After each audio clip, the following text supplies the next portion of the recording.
শুভেন্দু অধিকারী ভবানীপুরে প্রচারে গেছে, সেখানে গিয়ে চিৎকার করে বলছে আমি 25,000 ভোটে জিতবো, 25,000 ভোটে জিতবো, আমি ছাড়বো না, আমি জিতে গেছি, জিতবো, গণদেবতা আমাকে ভোট দেবে। তা এইসব কথা বলার অর্থটা কি? তুমি মুখে বলবা, চিৎকার করে বললে তুমি জিতে গেছো? আরে তুমি জিততে গেলে মানুষ ভোট দেবে, তারপর তুমি জিতলাম। মানুষ ভোট দিলে না, ভোট আসলো না, তুমি জিতে গেছো?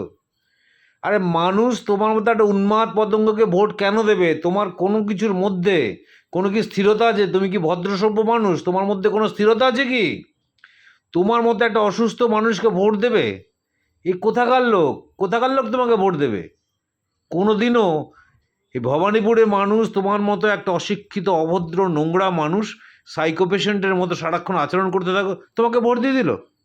তুমি ভোট আসলো না, কিছু আসলো না, তুমি ভোট জিতে গেলা। আরে ওখানে শিক্ষিত লোকের বাস।